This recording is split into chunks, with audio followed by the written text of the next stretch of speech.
Yeah. Better late than never, but better never late is better. But I got good news. I got good news for all the victinators. You know what it is. Listen, guys, we got an amazing show today, man. I know we a little late, but good things come to those who wait. And y'all been waiting for me, so good things are about to come right now. Let's start the show.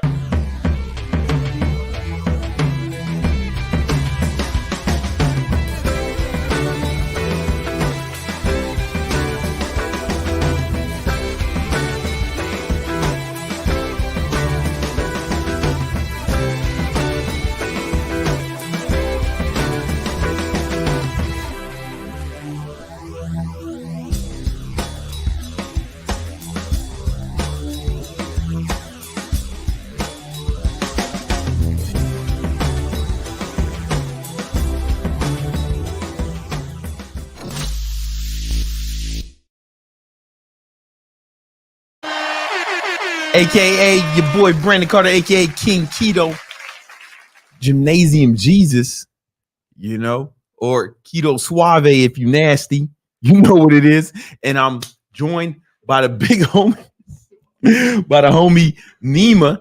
You know what I'm saying? Let's go. My favorite Iranian. You know what I'm saying? You know, it's going down out here. You know what it is. Yo, listen, guys, before we get into anything, I'm sure all the victinators, that's what I'm calling y'all. People watching Victory, all the victinators have been excited off these gains we've been making off our company, Celsius. They don't pay me to endorse it. We owners. When you buy stock, you part owner of the company. And like I said, I've been saying to buy this shit for months. And if you've been doing that shit for months, then you weigh up. When I first called this shit out, I mean, we just got to start here. When I first called this shit out live on the podcast, if you would have bought then, you would be up an astonishing 75%. You know what it is. So listen, congratulations to all the victinators. That was a free stock pick I gave y'all, and we way up. I'm holding because I love the product. I believe in it. And I think it's going to make me a lot of money. And I think y'all should hold it, keep buying it. We all got to keep buying it because we got to keep pumping it up. Yeah, we got to pump the stock up, man. Let's go. They do not pay me to endorse it. I'll take the money if you motherfuckers are watching. I'll take the money. Instead of having these whores endorse this shit, have a real one talk about it. I'll take the money if you give it to me, but it's all good because we already making money off. I'm already making money off these motherfuckers. You know what it is. Hey, but listen, this is episode 95 of the Victory Talk podcast, the only podcast I'm aware of on the whole motherfucking internet that teaches you all about how to build your money, your muscle, and your mindset. All right, and that's exciting. Listen, we're gonna get right into the show today. First of all, we got a few sponsors. We got a few sponsors, man. If you haven't already, make sure you subscribe to the newsletter, Big Money Methods. All right, it's the newsletter to show you how to get big money. It gives you methods to get big money. You know what I'm saying? And it's free. And twice a week, you're gonna get articles written by me and the homies on ways to get big money. You know what I'm saying? And it's super dope, super informative, chock full of information. Make sure you subscribe right now. Matter of fact, stop what you're doing. Hit the link. It's in there right now. All right, cool. Then I also got another sponsor this weekend. I know y'all want to invest. Y'all want to make some money, maybe in the real estate. We already making money off the stocks. We already making money in the stock market. All of us who bought some of this Celsius when I said to buy it down here, all of y'all who follow my lead on that, we way up. I'm going to put you on to something else, man. I started investing in Section 8 real estate. Yes, right. We buying back the block, buying the hood up. And I'm doing a free training with my real estate mentor, Tom Cruz, not the actor, not Mission Impossible, Section 8, not Mission Impossible. And it's going to be this Monday. The links in the description. Sign up, man. Learn how to buy back the block. Me and Tom. You know what I'm saying? I've never got into real estate until I learned this method because I was making so much money in the stock market and with my business. I was like, man, fuck that shit. But now it's dope, man. It's lit. Let's get it, man. We buying back the block. You feel me? You know what I'm saying? All right. And last but not least, this episode is brought to you by Thot Repellent. Thot Repellent is the easy to apply spray that keeps the hoes away. All right. Easy to apply spray to keep the hoes away. All right. Because listen, once you start balling and shot calling, really getting your shit together, you won't be asking, how do I get girls? Nah, man. It's for the losers. Poor boys. You know what I'm saying? If you balling, these bitches will chase you. They chase you down. They will hunt you down.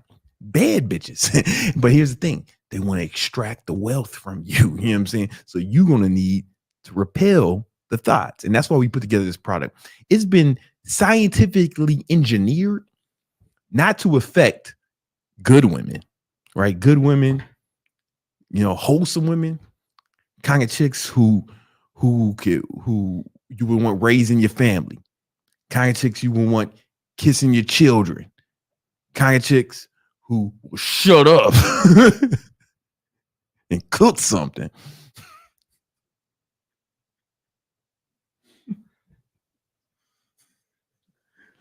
They won't be affected. But if any chicks around you and she's a thot, hoe, slut hoe, tramp, Jezebel, skeezer, whore,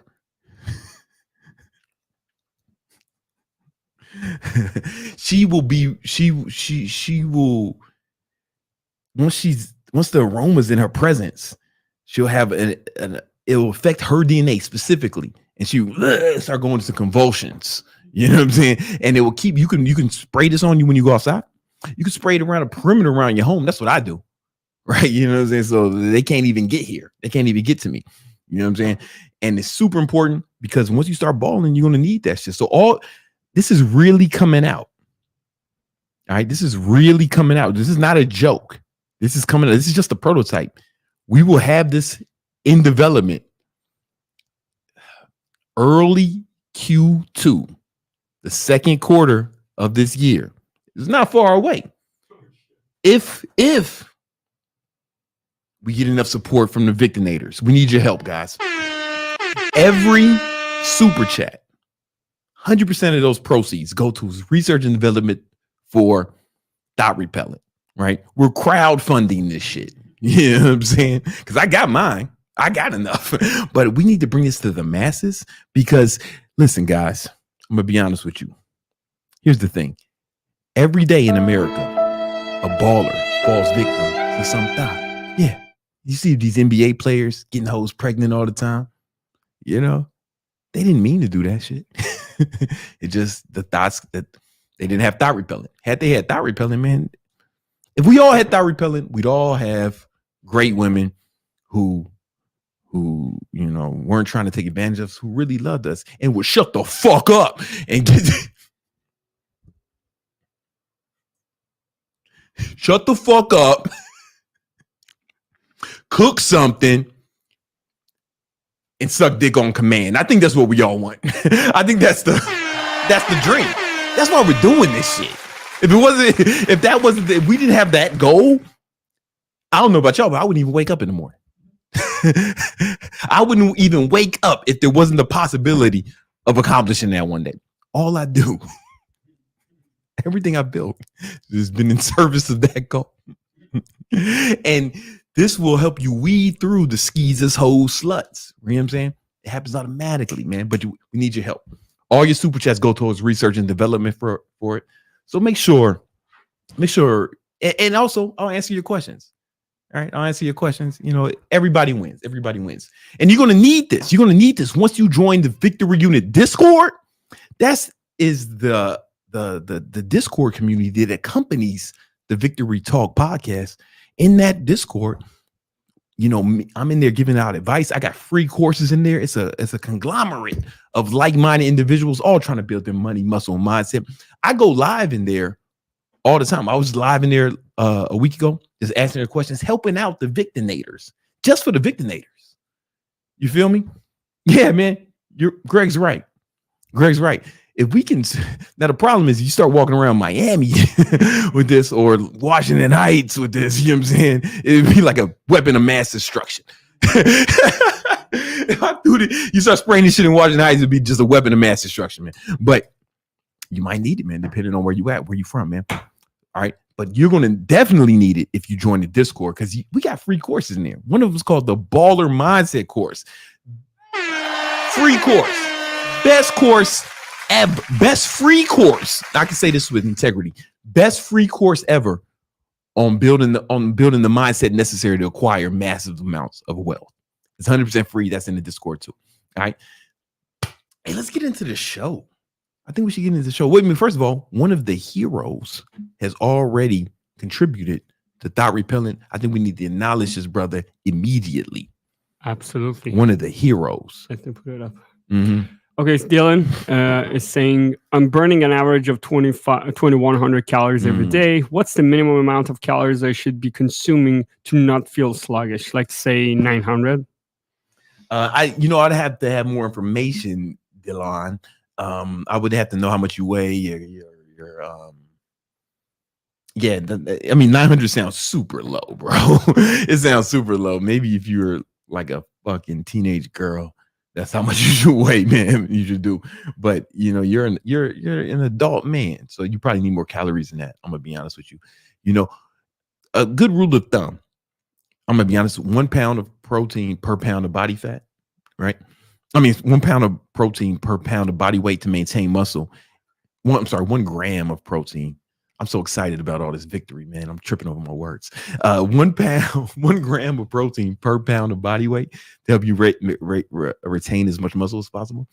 And then your calories, should be with as little calories as possible, right? And if you feel sluggish, it might not even just be the low.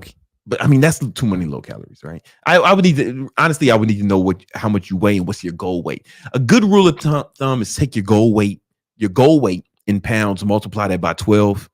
That's a good amount of calories to get. Typically, there's more scientific ways to do it. But if I just had to give you something without getting any further information, but you giving me not enough information, that's the best I can do. All right. Hey guys, I want to talk about balling. I want to talk about balling and shot calling, both of them in tandem. Fuck, yo, hold on. I got to restart this shit. Hold on. Yo, just bear with me, guys. Don't even trip. All right. What we're going to do is, fuck, my shit is not working. Listen, we're having issues today. Don't worry about it. We do this live. This is why most people don't have the bravery to do their podcast live. It's just me and the FNF boys, man. We the only ones that can do this shit, man. Can't nobody else go live on their podcast. They ain't got the heart. They ain't got the wherewithal to make mistakes in public and then fix them in public. All right. No, I got something to talk about. It is this episode and this section we call Real Talk.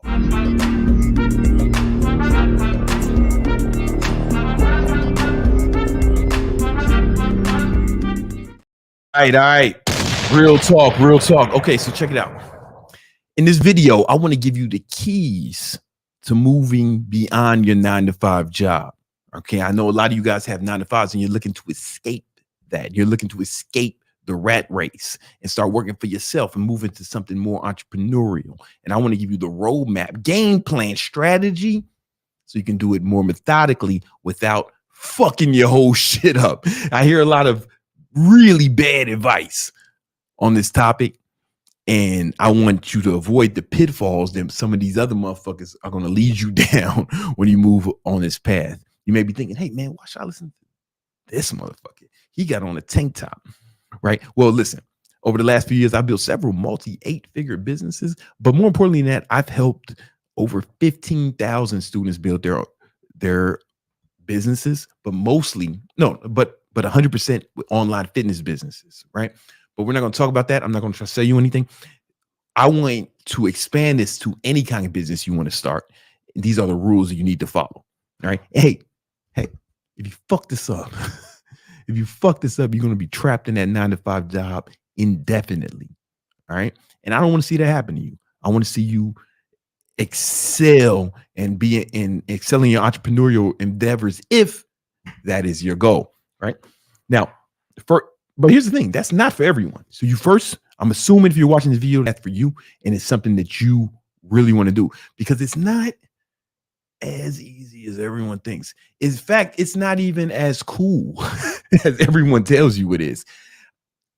I remember when I was first getting started, we were still struggling. Not struggling, we were gaining momentum.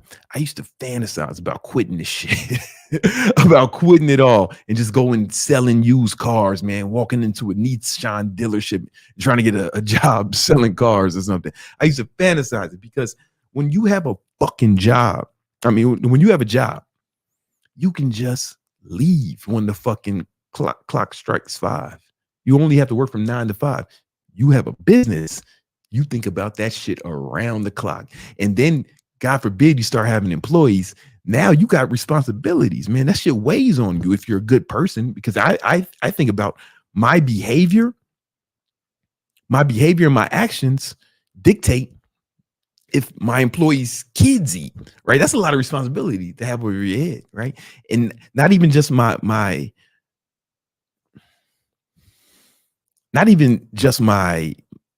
actions and my performance, but also my behavior, man. Imagine if I get arrested for being in the whorehouse, right? They catch me in the whorehouse, and now my whole business is fucked up, right? When you're just an employee, you can do that shit, man. It ain't news. Nobody cares. You know what I'm saying? As long as you don't get fucked up, it's cool. But when you got your own business, and if the business has some notoriety, right? Now the CEO of this business got caught in the whorehouse. And now that's going to affect the bottom line. You feel me? That's going to affect the profits, the margins. If you just get caught in the whorehouse now, man, you just post bail, you get out of there. You know what I'm saying? I don't know how it works. You know what I'm saying? I never been arrested for that. You know what I'm saying? But the thing is, I can't now. That's the problem. That's not the only problem, but I'm just saying there's a lot of responsibilities, and it's not for everybody. Just other than be clear about that. It's not for everybody. And it's a lot of risk. Fucking 80% of businesses fail. 80% of businesses. Think about this. Would you buy a car if 80% of that make and model broke down? Like in 5 years, in 5 years, 80% of businesses fail in the first 5 years. 80%. Would you buy a fucking car if 80% of them just stopped working in 5 years? You would not buy that motherfucking make and model. You got to be a legit fucking crazy person to do this. You have to be super risk adverse. Now, I'm going to give you some strategies to mitigate that risk. All right. And it starts with, let's say, I'm assuming you already have a plan for a business. Maybe you got a business now or something. You have a 9 to 5, right? Number 1, don't quit your job. Don't quit until you have 6 months of savings.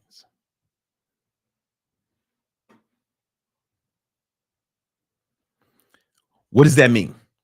You got to know what your expenses are every month, like the expenses you need to live, right? And you need to have a 6-month buffer. You have enough money to cover your expenses. Hey, if you got a family, your expenses, your family expenses, if you pay for your mom, your mother's expenses, you got a wife, your wife expenses, you got a girlfriend, side chicks, baby mamas, whatever you got going on, you got to be able to cover everyone's expenses for 6 months. Here's why this is important. I hear a lot of advice when people say, man, just burn your boats, just quit, man, just fire. That is some of the stupidest shit in the fucking world. The only way you can do that, only way that makes any sense, is if nobody's dependent on you and you have no responsibilities. If you have fucking kids, then that is not only irresponsible, I think that constitutes as child neglect if you're putting them in danger, right? It's fucking, it's masculine malpractice. People are actually dependent on you, right? And you're putting them in danger because you got some fucking dream, right? Your responsibilities are more important than your dream, right? So in order to mitigate the risk and not put your fucking family in danger, 6 months of savings. Because no matter what happens, if you stop making money, if you got 6 months to turn shit around, a lot can happen in 6 months. I'm telling you, you could change your whole life in 6 months if you go super hard, right? You got 6 months to turn around. If you can't turn it around in 6 months, hey, maybe it wasn't meant to fucking be, bro. Maybe it was just, it wasn't going to work in the first place, you know? But at least you got 6 months to turn it around or go get another job. Fuck it, man. I'm a regroup, you know, live to fight another day. Maybe you try again with a different idea at a different time, right? But you got to have that safety net. And here's another reason why that helps on a psychological level. If you have business, you have to make sales, right? Especially when you first start your business. You're going to be a solopreneur, most likely, right? So you're in charge of the product or service, and you're probably in charge of the marketing and the sales.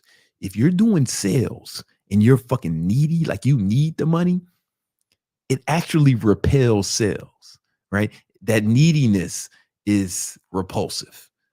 You feel me? But if you can maintain your calm, cool, right? It's more likely you get to sell. Think about it in a dating context, right? Imagine you meet some girl and you all motherfucking thirsty like Pepe Le Pew, right? And you chasing this chick down and you out here acting crazy, man. Oh, I love you. What can I get you? I just need it. I gotta have you, baby. I gotta have you. Yeah, that shit works if this is a fucking R&B song, right? If this is a goddamn R&B video, yeah, it'll work. But it's real life, man. That shit don't work. You know, it's you know, it's weird. People want what they can't have. You got to maintain the prize frame in both dating and in sales. So in sales, how can you maintain the prize frame in sales if you need the money to live? All right. And worst case, you're likely to take on fucking clients you don't want to take on, do shit you don't want to do for money if you need it, you know? So you want to not need the money, right? And go after it calmly. It's kind of like this story. There's two bulls at the top of a hill. One was older, one was a little young motherfucker. And they said, oh, and they saw some cows at the bottom of the hill. And then the one bull said, yo, man, there's some cows there, man. Let's go down there. Let's run down there and fuck one of them. And the other bull said, just walk down there and fuck them all. Right? I don't know where that parable's from. I didn't make it up. But it's some shit I read a long time ago. You want to have that calm confidence when you enter a sales or a negotiation. If you need it, if you're needy, you're really likely to not get the sale. Just think about it like this. Imagine some fucking super hot chick, your dream girl, visually, right? She hits you on Instagram out the blue and says, oh my God, you're so hot. I need to suck your dick tonight. You know what I'm saying? I would love to give you head immediately. What are you doing right now? I can't stand it. I can't wait another hour. You might be freaked out by that shit. That shit might be alarming. Like, what the fuck? Especially if she's super hot, you might be like, what the fuck? What's wrong with this chick? Right? If she's like some gruesome creature, then you might be like, oh, I understand why she's acting like this. All right, here's my address. No, I'm just joking. But it was like some super hot chick, like fucking, like your version of a 10, you might be legitimately apprehensive about that, and as you should be, you know, because it's probably a setup or that's a man. You know what I'm saying? Something's wrong. Something's wrong. Same thing. If you need to sell and you're chasing the guy, you will repel it. I tell you, you got to be, you have to, you know, I have videos on sales. You have to have the kind of attitude like this. We got that dope shit.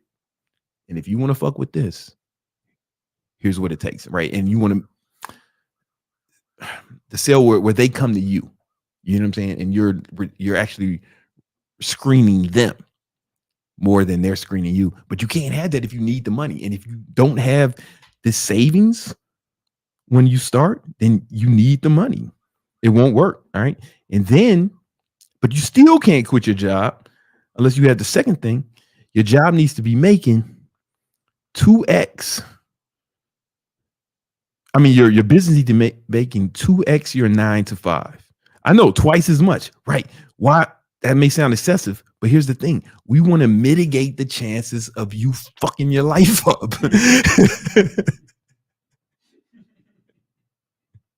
Here's the thing. Most businesses fail statistically, almost all of them, right? And there's no guarantee that you're going to succeed. In fact, there's a high, in fact, you have an 80% chance of failure. Exactly. Right. So don't fucking jump off the ledge until you've proven that you're capable of it. You're making twice as much as your 9 to 5 and you got 6 months of savings. That's the perfect time to go ahead and jump because you got a safety net and you know what you're doing. Right. That's step one. Set that shit up first. It's super important. But now you may be thinking, I got a 9 to 5. How do I even build this business? How do I have the time to build this business? Well, that's when we go to the time exercise. You might be saying, damn, Brandon, you've done this before. Shut the fuck up. I don't tell you how to do your job. I don't go to your motherfucking house and slap the motherfucking dicks out your mouth and tell you how to do with it. No.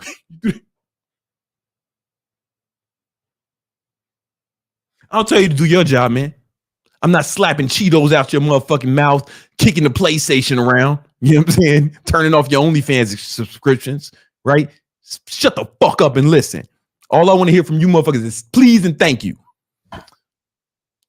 Again, the time exercise, right? So you want to add up how many hours per week do you sleep, right? How many hours per week do you sleep? And if you don't know, on average, right? Just estimate, yes. How many hours a week do you work? Right? How many hours a week do you work out?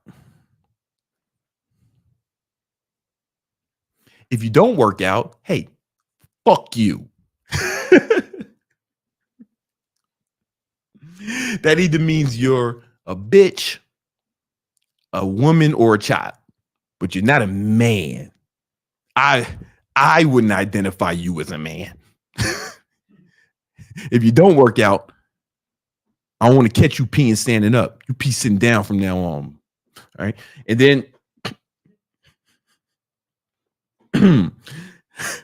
then how much time do you spend with your family? Right. Those are the only 4 things a man has to do. Everything else is optional. Now, some fucking dipshit is thinking, hey, what about commute? Hey, man, calm your dumb ass down. Add that to the time you work. Put an extra 2 hours on there a week. Put an extra fucking 5 hours. Who cares, right? Add that up. What about sleeping and showering, cooking? Like, hey, first of all, what about cooking food and we're using the bathroom? Listen, if you're in the bathroom for a significant amount of time each week, then you got problems that are far beyond the scope of anything I can address in this video. Go get some help. You need to be watching a fucking doctor's YouTube videos, man. You need to be at the urgent care right now with that bullshit, you know? And as far as getting dressed and shit and fucking grooming, hey, don't be spending a whole lot of time doing that. That's why I said this is what a man has to do. If you were a girl, we'd have to write grooming, right? Because they'll spend all day doing that shit. You know what I'm saying? Yeah. I've seen my girls change clothes 8 times before we left. You know what I'm saying? Hey, I'm looking at it like, hey, I'd fuck you in any one of those dresses, right? But she's going for something else. I don't know what she's looking for. All of them made my dick hard. I don't know what you're trying to do. I digress. Let's add, so you add these up, right? How many hours? If you sleep 50 hours, matter of fact, do it now, asshole, right? If you sleep 8 hours a night, what's that? 56 hours a week. Let's say you work 40 hours a week. You said 9 to 5, 40 hours a week. No problem. Hey, man, let's tag on that fucking commute. Let's tag on 5 extra hours or 30 minutes each way. Hey, if your commute is longer than that, no one told you to get a job in a different fucking state, dipshit. You know what I'm saying? Even goddamn migrants got enough fucking sense. Migrants and illegal aliens got enough sense to move closer to the jobs. These motherfuckers risk their lives to get closer to where the jobs are. Yo goofy ass decided to live 2 hours from work. That's your fault. All right. It's a 40-hour work week. I see this 40-hour work week plus I get an extra 5 hours. Nah, man, I'm getting 5 hours a week, man. Fuck that shit. 5 hours of commute times, 45 hours. Right? Hey, if it's longer than that, that's a problem. Address that shit, dumbass. Stop fucking identifying with your own limitations and let's fix it. Workout. Hey, man. I want to say 7, but I know you motherfuckers, they work it out 7 hours a week. Yeah. But I'm going to give you 7 for the commute to the gym and back. You know what I'm saying? We'll add it. We'll just call it 7. All right. Here's where the thing gets funny. You know, people say, man, I can't work this hard. I got to spend time with my family. Got to spend time with my family. You motherfuckers can't tell me right now how much time you spend with your family. You don't know. You're not tracking your fucking time. I've shown in different videos before how I use my Google calendars. I track everything every day. Right. And I plan every day in advance, but I'm going to give you 20 hours a week with your family. Here's the thing. You may be thinking that's not enough. Most of you motherfuckers don't spend 20 hours a week with your family now. Real shit.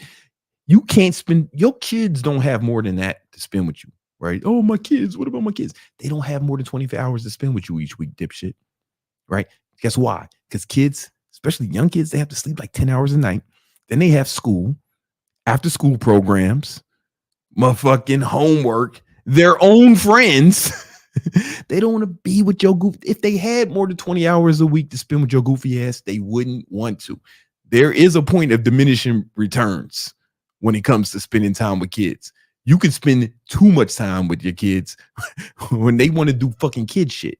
And now you don't know nothing about life except for Thomas the Train and number blocks, right? That's all. That's the only language you speak. Anyway, let's add this up. All right. So this is a total of 128 hours per week. Boom. Now, guess what, man? There are 168 hours in every week. All right. So, man, guess what? You're left with 40 additional hours. Most of you guys did this exercise and had way more time than that left. Like way more. I've done this exercise with people and these motherfuckers had 50, 60, and these motherfuckers had like 70, 80 hours left. You know what I'm saying? You're just not using it right. And I know some fucking dipshit is thinking, yo, what about commuting, cooking food and doing all other shit? Don't spend a lot of time doing it, dummy. You know what I'm saying? That's why I said men. If you're a woman, you got to spend a bunch of time grooming and shit, you know? I started shaking my head when I was 16 because I wanted to be like DMX. But also the time it saves. You know what I'm saying? It was like, oh shit, this saves a lot of time. No barbershops, none of that shit. I don't have to worry about what it looks like when I take my hat off. This is actually super convenient. Anyway, find a way to get time. And then what you do is you plan out every day in your calendar, right? Because this is the time that you're going to use to build that business. You got a whole nother work week in this bitch, right? And if you don't have kids, then fuck this shit. Then you got way more time if you don't have kids. You know what I'm saying? And if you just got a girlfriend, she's probably going to break up with you. You know what I'm saying? You're probably going to break up. I'm gonna be honest with you, man. Let me tell you why. 2 reasons. If it's just a girlfriend, there's 2 reasons y'all probably gonna break up. One, don't no girl want to fucking struggle with your goofy ass. You know what I'm saying? They want to wait at the finish line for the winners. You know what I'm saying? They don't want to fucking watch you build your shit. Most of them. You'll find some. If you find a good one, keep her. She might be an advantage. But most of them won't, right? And they're going to see it. You're going to be spending this time on your business. And she's going to see all her friends spending all fucking watching the Kardashians and going to the hairdressers with their boyfriends or whatever the fuck people do. You know what I'm saying? And she's going to get jealous. You know what I'm saying? And then she's going to start tripping. Me, all that shit. And whatever, man, fuck her. This is not about this is not about how to keep a girl. This is about how to build a business, right? And if she ain't fucking down with you, then you're gonna have to make a decision. You know what I'm saying? And make the right one. All right. So you want to schedule your time. You got 48 hours a week, man. The vote. This is the time you'll spend on your business. You get what I'm saying? And that's how you do it. And then when you quit, and then you don't quit your job until you spend this time on your business, and you don't quit your job until you have at least 6 months of savings, and your business is making twice as much as your 9 to 5.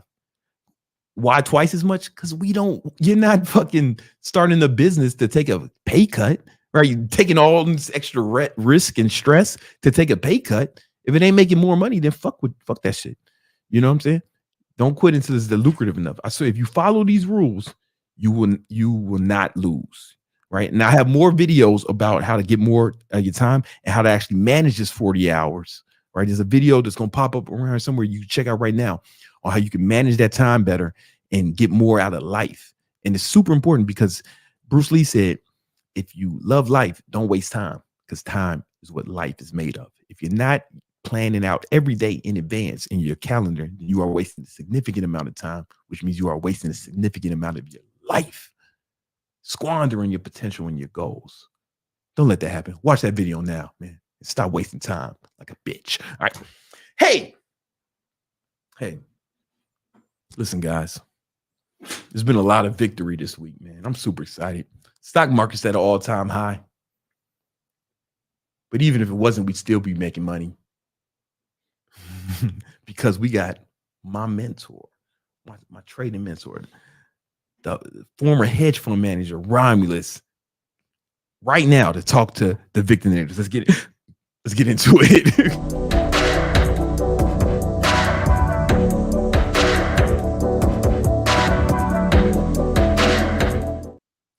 Romulus, you see this shit? Hey now, everybody, What's up, man? welcome. You know, when you do that introduction, Brandon, I feel like I'm running down a digital virtual plank and I'm getting high fives all. You are. You know, listen, man. Listen, Romulus. I just gotta.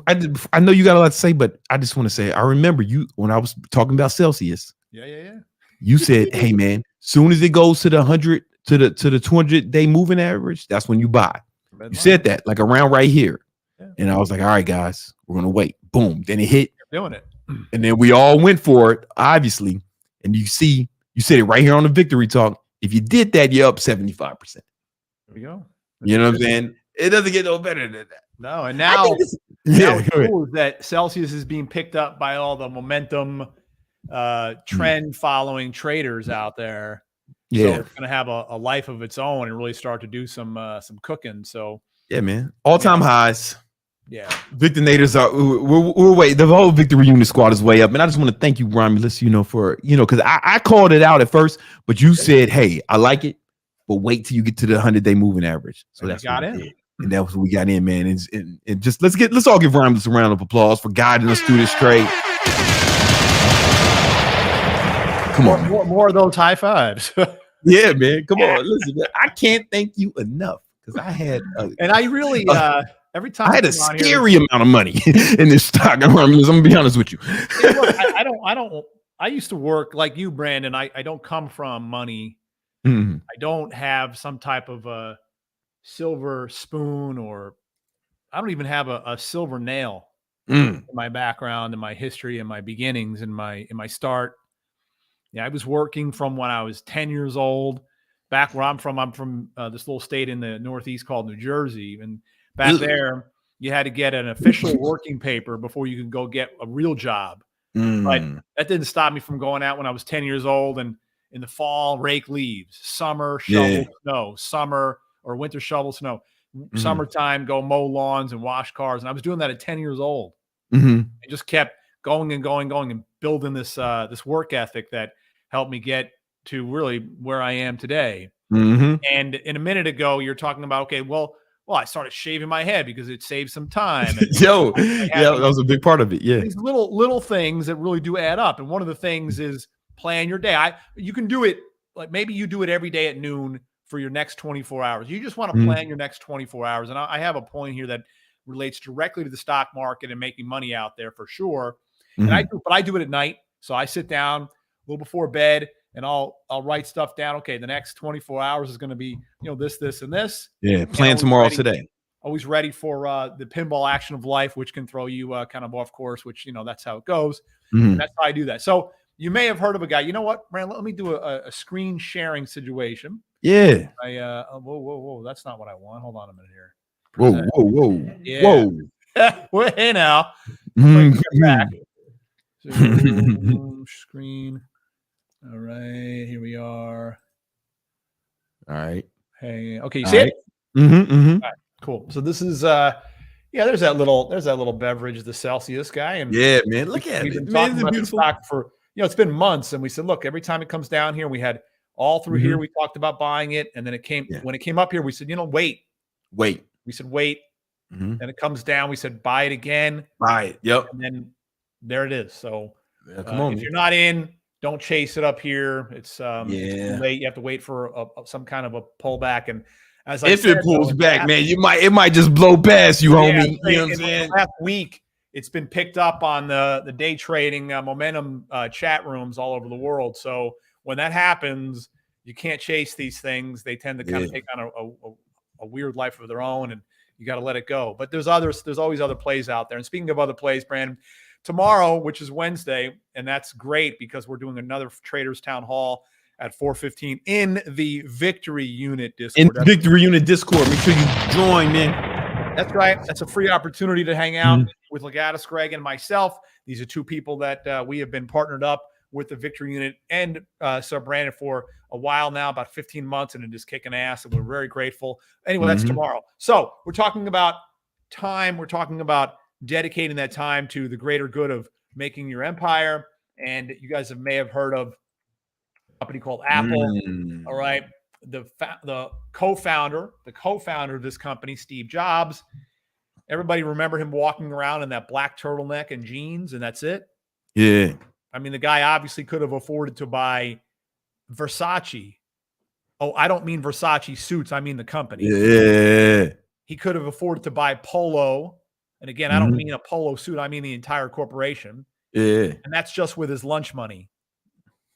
So what does he do, though? He walks around in a pair of sneakers, jeans, and a black turtleneck every day. And he had 20 turtlenecks in his closet.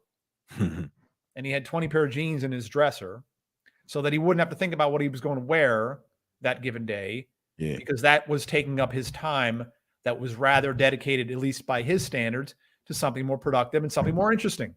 Which was building this big, huge company that is still, this huge monster operation today. And by the way, okay, that's out of the way. Let's talk stocks.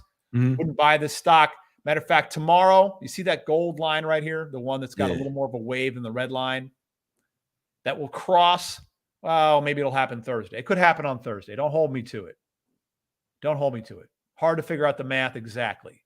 But sometime between now and the end of the week, that golden line will cross below the red line. The price of the shares will be below all three lines. And that will place Apple in what we call a power downtrend, which is not something that has happened.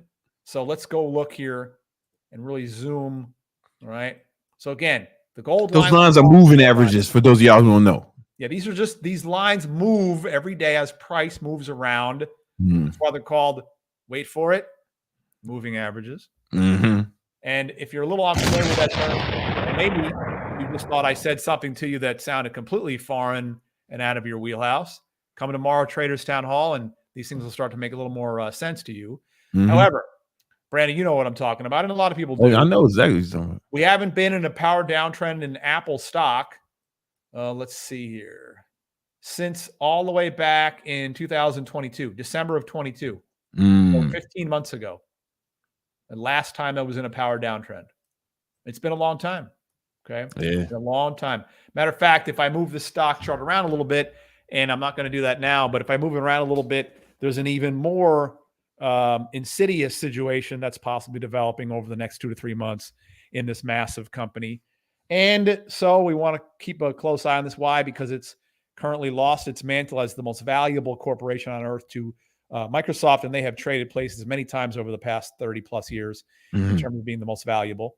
Right now it is Microsoft. Apple is second, but Apple's still holding the second place position, meaning that it has a massive weighting still on the major indexes, the S&P 500, even the Dow. It's a Dow member, and in the NASDAQ 100. So if it does start to drop even further, that will serve as more of a problem. And everyone's looking at NVIDIA to take up the slack, and you really can't depend on something like that to trade off. So anyway, something to keep a close eye on. Sometime between now and Friday, Apple moves into what we call a power downtrend. Okay, so what, we buying puts or what? Yeah, well, actually, let me give it one more day here on the upside. I like this as a short. We bought it here. Remember the I remember the cash.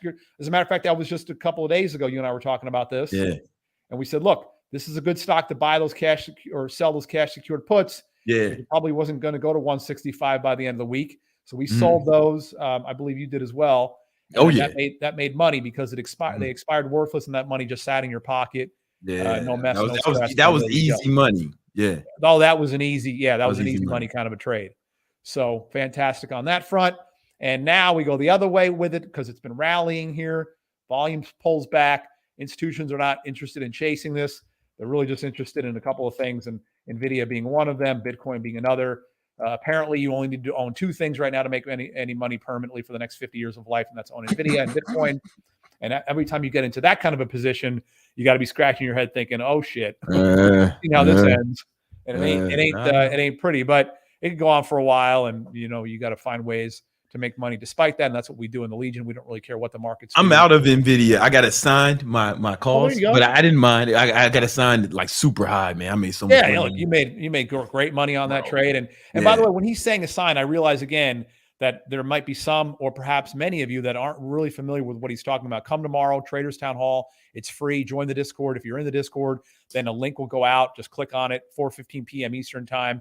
You'll learn more about these terms, and way more importantly than learning about them, you'll learn how to turn them into money for you and your family. Come on, let's go. Okay, right. So, all right, well, let's get back to the S&P 500 then. This is the broad index. So it closes not quite intraday, but closes at a new all-time high today. New all-time high today. New all-time high. There we are. And the NASDAQ, close, pretty close. Yeah, pretty close to the NASDAQ. Just a couple points away. But I bring this up because it's a little more apparent in NASDAQ is, but the S&P is showing it as well. The line on the bottom is a momentum line. It's showing, hey, you throw a ball up in the air and it doesn't go straight up and then straight down. Before it starts to come down, the ball slows, then it stops, and then it starts to come down. You cannot see this with the human eye, but a fine scientific slow action camera can spot this. Again, you throw a ball up in the air, it slows, it stops, and then it reverses and starts to head down. This line on the bottom is showing a bit of a rough measurement of what I just described with the physics of throwing a ball up in the air. And the peak of that ball speed was back here on December 19th. December 19th. So that's almost 3 months ago. And as the price has gone, as the price has gone higher, the ball is slowing. The momentum is slowing because each peak price is up, but each peak in the indicator down here over the last almost 3 months is heading is not able to eclipse the last peak. A little bit lower. And then typically that ends with the ball slowing first, stopping, and then reversing. So it's the negative divergence. Yeah, that's called a bearish divergence or a negative divergence. And that this can go on for a bit.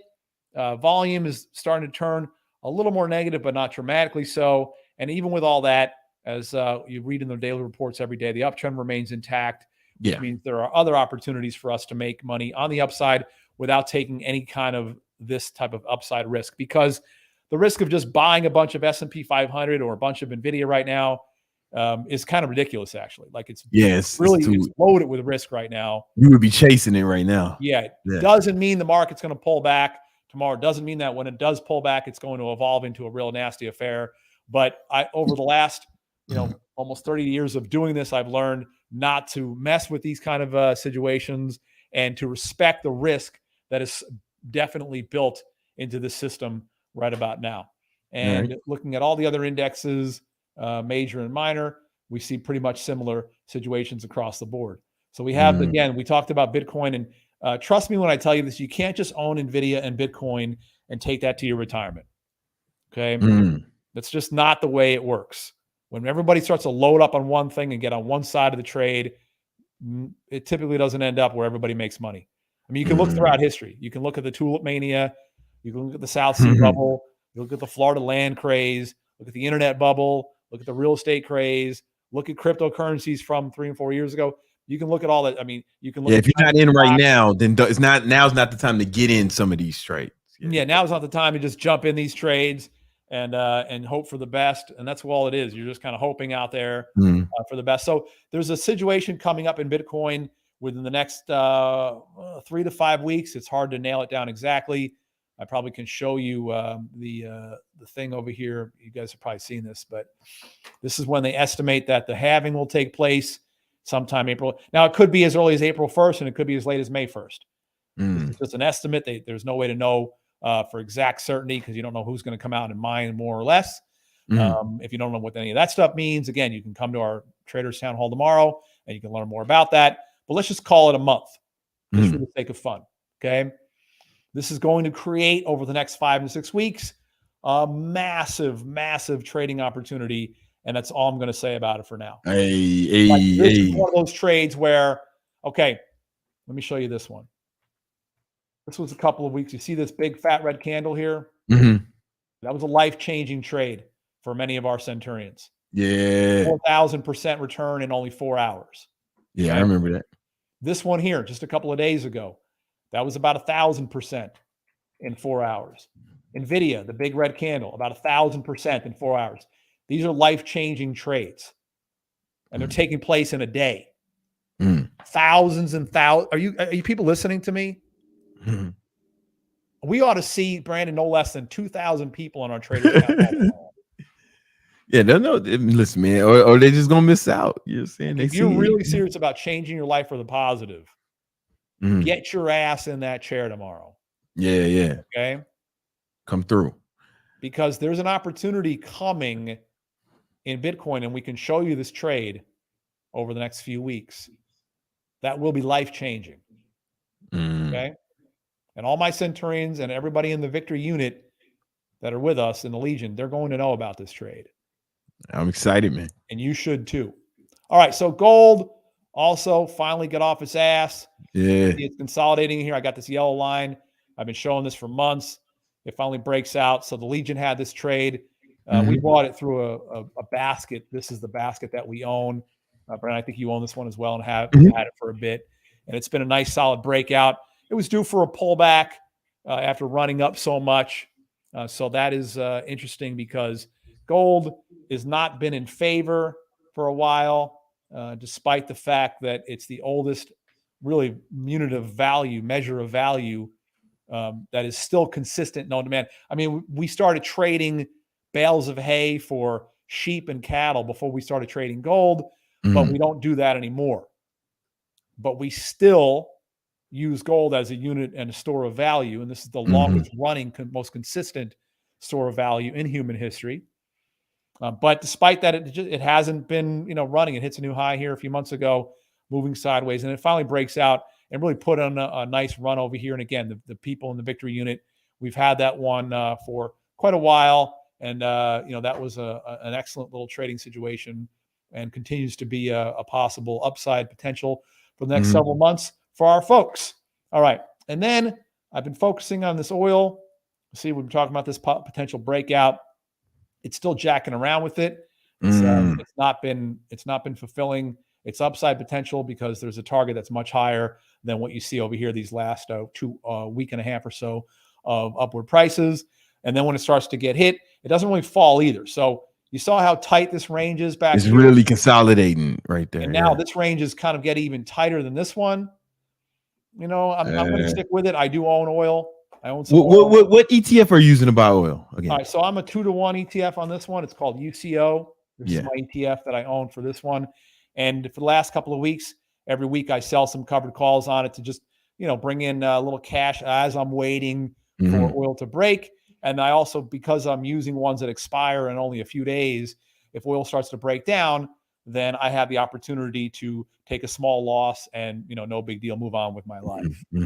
So we put ourselves in a position of real strength here to win big or lose very small. Yeah. that's the tremendous position that you want to put yourself in anytime you get involved in a investment or a trade. Yeah. That's called an asymmetric style trade, because if oil does go, and again, there's an opportunity here for it to really go. You see that it spent quite a few months banging up against this upper line. It finally did get above it, and it's pulling back a bit. But if it really starts to run, it's got like over here, you see these high 80s, maybe low 90s. It's got that in sight. All right. And with Nice. a 2-to-1 move on that ETF, there could be a lot of money made over the next 3 to 4 months in an oil position. Hey. So you want to learn more about that?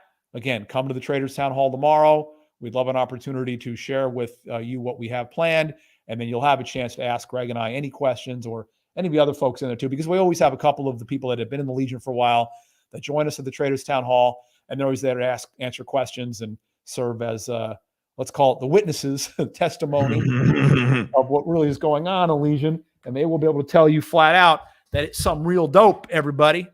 Can I ask you about some individual stocks? Well, of course. What? Listen, man. I know, obviously, Celsius, man. We already know what's up with that, man. We just holding now, man. Selling calls against our position, making more money off it. But what about Chipotle? Which one? Chipotle. Chipotle's got a good product. Yeah, man. I continue to like the product, to pop in there, and I get the naked burrito bowl. Okay. Yeah, and I'll eat the rice. So that's I'm not afraid of a little carb that way. Hey, man, whatever makes you happy, man. Like, I want everybody to be happy. Yeah, I'm not afraid of a little carb that way, but you get that grilled chicken, you get that guacamole, you get some vegetables in there. Extra guac, what it is. Yeah, so you're doing right by yourself, and I get it, a little salty, but you don't eat it every day. I like the breakout. I like the consolidation. I like the pullback here, the tighter pullback here. So this would be in kind of a classical technical analysis sense, what we call a cup and a handle. Cup and a handle. Okay. All right. That's what that would be. So you see how it might be easier to look at it on a line chart as opposed to, you see kind of dips down and pulls. So it looks like a cup, right? And then it looks like a handle, and that looks like a cup and a handle. And you kind of measure these things.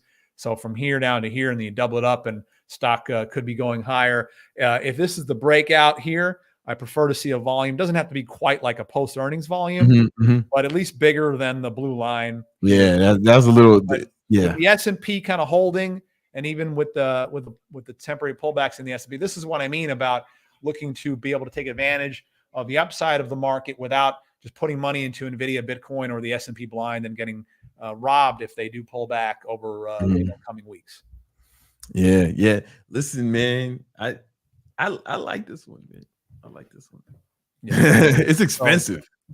Well, it doesn't matter with Robinhood and all the ways you can buy and sell nowadays. You could say, I guess it doesn't matter. I want to just buy $1,000 worth, or I want to buy $2,000 fractional worth. shares. It doesn't matter what type of share amount you buy. You can buy $200 worth, and they'll cut it up for you and take care of that for you, right? Yeah. But okay, Google. Yeah, I would be looking at a short on Google over the next 1 or 2 days. You mess with Class C or Class A? It always confuses me. Oh, I just hit in this GOOG. Yeah. Okay. It doesn't matter, right? They're both the same. Yeah.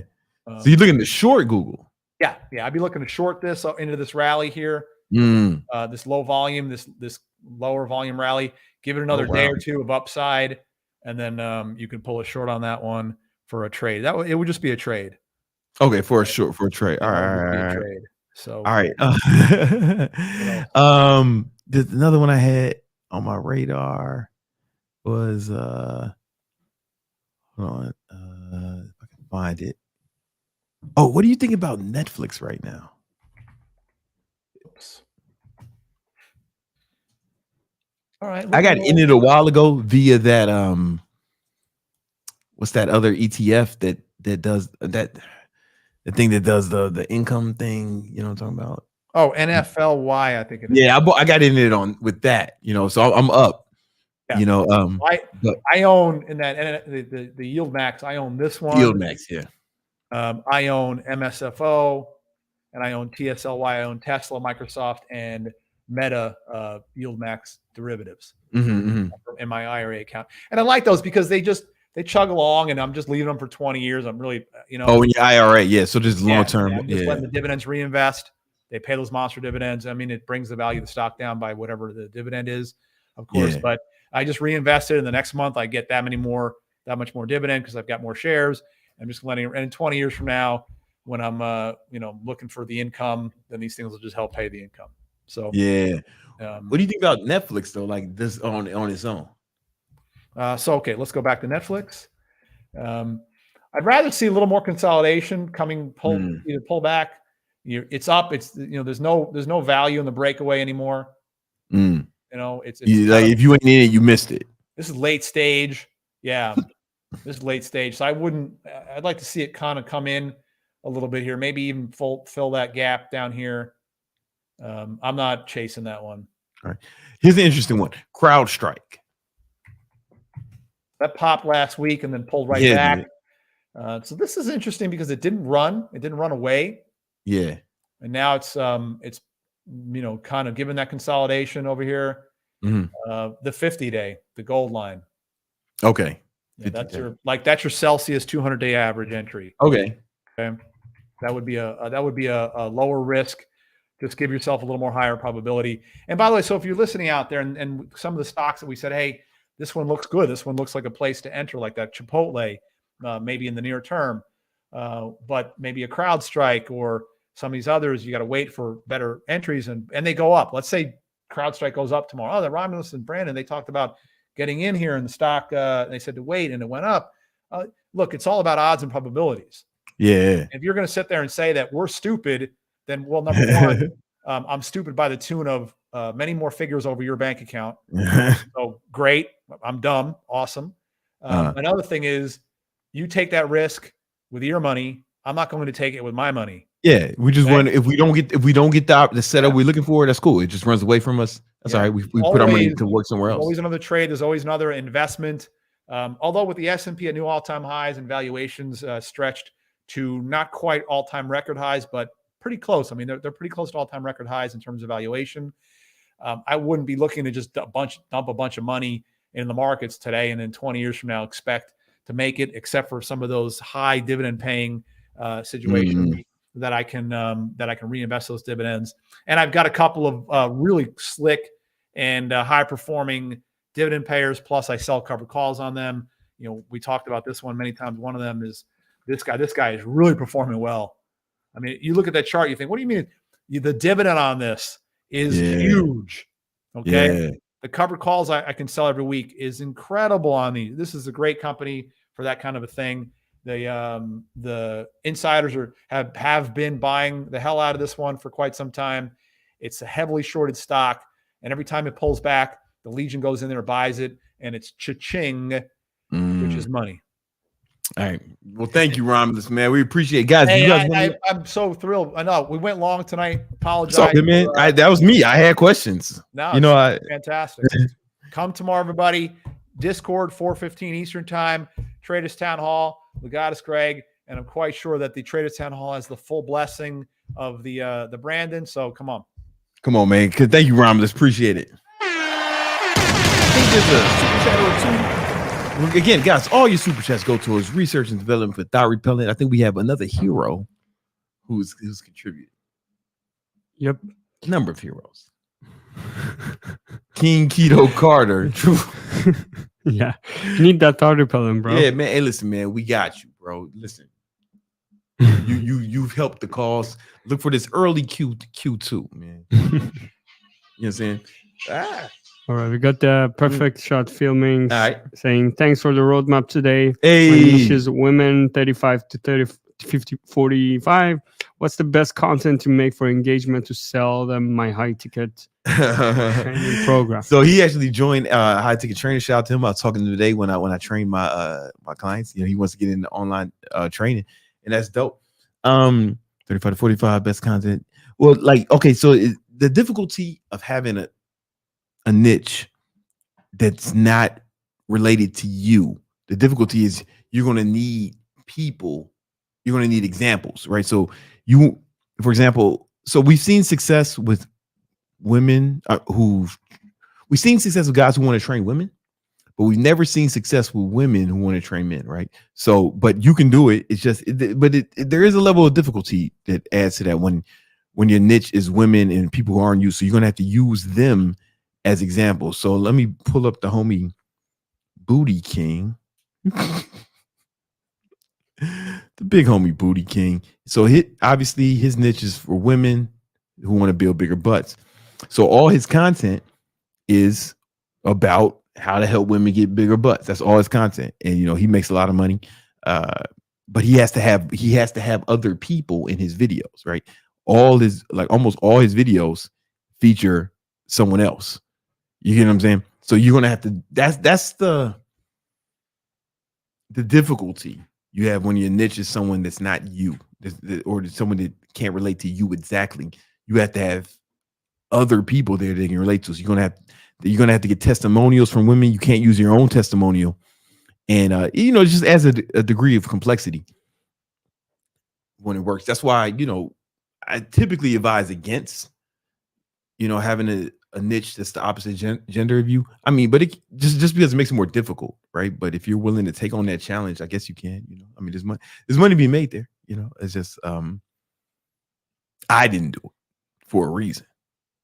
Because it was just it just added more complexity. So anyway, you figure out what problems you want to help them solve, because you got to specialize. It's not just the women. It's not your niche that was your target market. The whole niche is also what problem you want to solve, because he could have picked young women and helped them do something else, right? He picked young women who want to build bigger butts. So it's nothing else. Like no other problem. That's all he focused on. It's even in his name. So he became what? A specialist in helping women building booties. He's doing God's work. You know what I'm saying? Booty King's doing God's work. And you just have, it's going to take some difficulty for you. All right. Hey, let's move on to the next topic. Last one was real talk. This one is going to be, I want to help you guys. Summer's coming. And I know a lot of you guys want to get ripped, shredded for the summer. Most of you motherfuckers are fat, and we can't have that. I haven't talked enough about fitness on the Victory Talk. So I want to help you with that too, man. Because if you're fat and you ain't got no energy, or you looking ugly, it might fucking fuck with your money in some capacity. That's why we got the segment Habits of a Winner.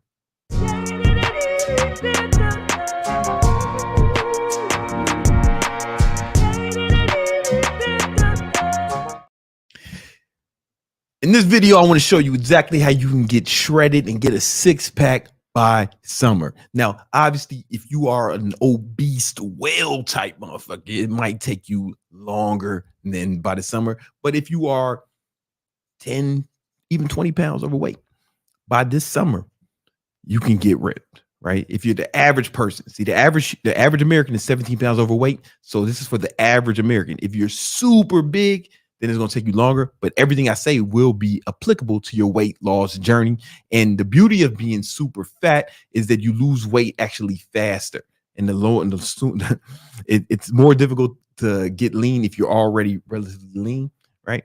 So if you're average overweight, you can get a six-pack by summer following this advice. If you're super fat, you can just lose a whole lot of weight by summer. You still look better. People still like that. And you still extend your lifespan. You know what I'm saying? So let's get into it.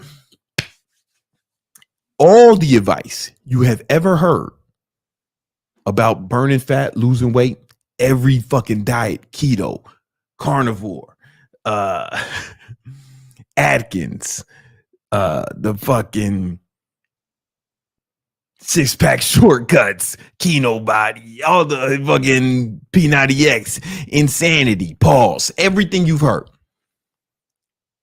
are just different routes to the same goal. And it's calories in, calories out. You have to burn more calories than you consume to burn fat. How much more do you have to consume, right? So here's the thing. If you want to burn 1 pound of fat,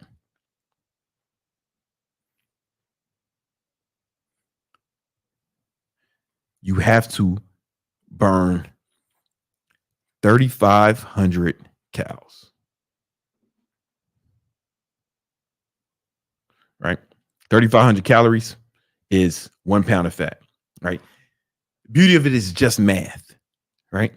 So what you have to do is you have to do two things. One, you have to track your consumption, right? I don't care what kind of diet you do.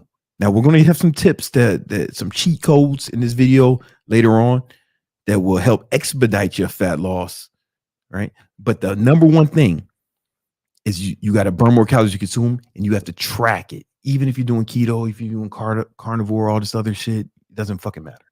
You have to track your calories. I do the ketogenic diet. I'm not telling you how to do it. You can eat all the carbs you want. Eat carbs, candies, cakes, doesn't fucking matter. If you burn more calories than you consume, you will burn fat. But you have to track how many calories you're consuming, right? Otherwise, you're just guessing and you're just kind of hoping that you lose weight. So what does that look like? Well, for me, I keep a food scale with me everywhere I go, right? I keep one. I have all these little man bags, Louis Vuitton, Prada, all this shit, you know what I'm saying? And I keep a food scale in each one of them, right? Before those bags came in fashion, I kept my book bag on me everywhere I go, and I kept my food scale in there.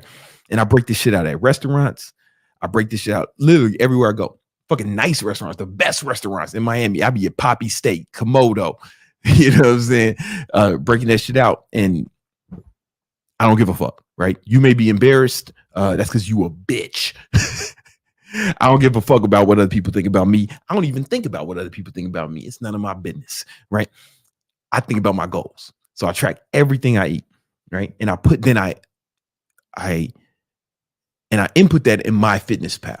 So I use MyFitnessPal to track the calories, and I do that every day, every single day.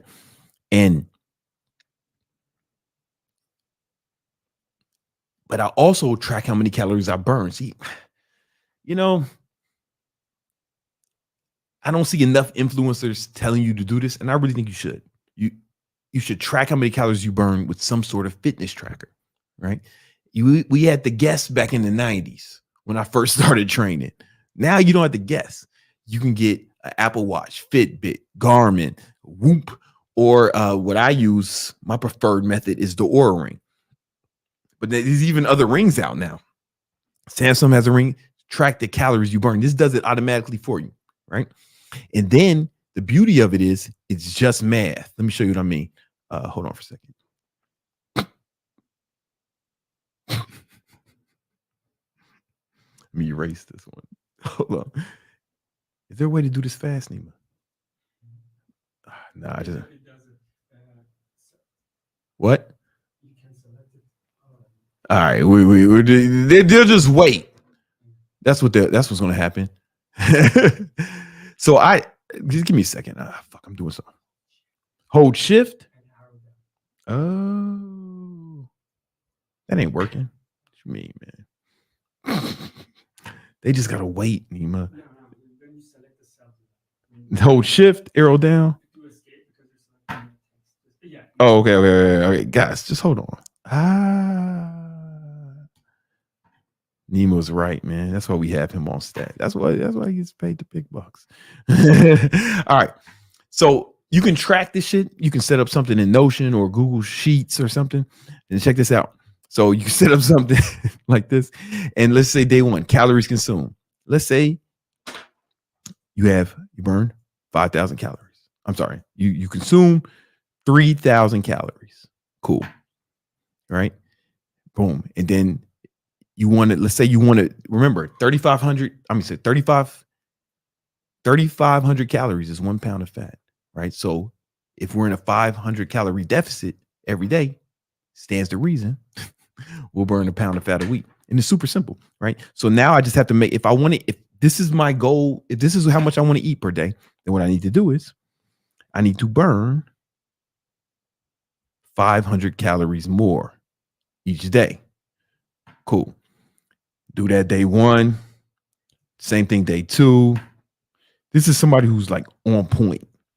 Sorry. Right. Again, day two. And it keeps going on. It keeps going on. And I like to track it with a spreadsheet.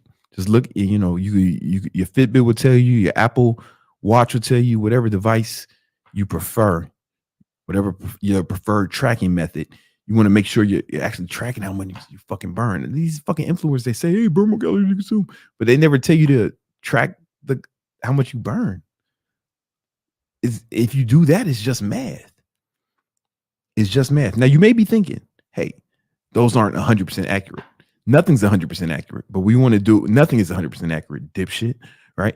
Even tracking, even food labels. Here's one thing: food labels are allowed by the FDA to be 20% off in either direction, up to 20% off, right? So 20% wrong, right? So it's all a fucking estimate, bro. But we're just trying to get as accurate as possible. Because what's the alternative? To guess like a bitch? All right, you keep doing that, and that's why you look like you and I look like me. All right, and I'm fucking twice your age, asshole. All right. I'm old enough to be your dad, but I wouldn't fuck your mom because she ugly. Okay, now check this out. If you do this 500 calorie deficit 5 days a week, bam, that's a pound of fat a week. It's just math. You can't lose. You can't lose. All right. Now here's what you fuck up. Let's say you say, oh man, you day 3. Oh, I deserve it. You know what I'm saying? I deserve to fucking go off my shit. You know what I'm saying? So one day you fucking have a cheat day, you know, or this day you don't fucking go to the gym, or you don't work out hard, or you know what I'm saying, you start slacking and shit. And then once you start slacking, it's easier to slack. And then this day, man, you just go a little bit over, right? And then you skip another day at the gym. You know what I'm saying? So you just burn your maintenance calories. Oh, guess what, asshole? You did. You in a fucking surplus now. Your ass done got a little bit fatter. You got a little bit fatter. You know what I'm saying? And that's what most of you guys do. You think, oh man, moderate everything in moderation. You know, don't be extreme, man. Don't be extreme. That's why you fat. That's how you got fat, bro. That's how you ended up searching videos on how to get a 6-pack because you fat. And it was all that moderation shit. Oh, you don't have to work that hard. I don't know. This is too much work for me. That's why you fat. You ended up searching videos on how to get fat. I mean, how to lose weight. You ended up searching videos on how to lose weight. You couldn't live with your own failure. Where'd that lead you? Right back to me. That's Thanos. That's Thanos. Anyway, that's why you got to be on point. You got to be on point every day. Right now, it's super simple. I could stop the video here. I can just stop the video here. You don't have to do anything else, right? But there's different paths to doing this, and there's some things that may aid you in your quest to stop being a fat ass, right? And we're gonna get into that. So hold on one second. Let me get back to where I was at. Bear with me. Just going right back to where I was at. All right. So boom. How do we expedite your fat loss? Right. So again, the tracking your diet is going to be the most difficult part. Some of you may be thinking it's too much work. It's hard for me. But is it hard? Like, is it hard to fucking just weigh your food before you eat it? You know what I'm saying? Or scan the label? Like, is it really hard? No, it's not hard. Because hard is relative, right? There's somebody it would be easy for, right? It may be hard for you because you soft. Maybe you stop being soft. And it's like hard compared to what? I look out my window and I see some of the other high rises around here. And I see motherfuckers cleaning, hanging from the fucking side of the building, cleaning the side of these fucking windows on these skyscrapers, right? Like a goddamn Latino Spider-Man. Like, that's hard. You fucking tracking your diet is not difficult, right? But you keep telling yourself it's difficult. And if you keep telling yourself that, then that's going to be experience. Stop saying it's difficult. Start saying, I need to be stronger. I need to be tougher. I need to stop being a bitch. You know what I'm saying? All right. And if you do that, you'll be able to stick to this shit. You know what I'm saying? Don't even talk about how difficult. Never say it's hard. Never say difficult. Say, hey, I need to get better. Right? So you track your calories. Right? A good rule of thumb It's when you're picking your caloric intake, take your goal weight, multiply that by 12, and that's how many calories you want to get each day, right? But you also want to get 1 pound. I'm sorry, you also want to get 1 gram of protein per you also want to get 1 gram of protein per pound of body weight. All right. So, it's going to be some difficulty getting that much protein with that little amount of calories. One thing that will aid you in your quest is to actually drink Quest. Like I drink protein shakes throughout the day when I'm trying to keep my calories super low. And protein shakes aren't magic. It's just a simple way to get protein. But to get protein, which you need to maintain muscle, but also without the additional calories, right? So the amount of protein per calorie is super high, right? So that may be one thing that help, but the main thing is just track it. Just track it. I'm telling you, use your food scale, keep it with you everywhere you go. There's tons of videos on how to fucking track your macros. You don't need me to go on to that, right? It's not fucking rocket science dipshit. All right. But then you have to burn more calories too, right? You have to burn more. So how do you burn that many calories? Well, you're going to have to you can lift weights, you can do cardio, and there's some few things that may help you, right? So for one thing I like to do,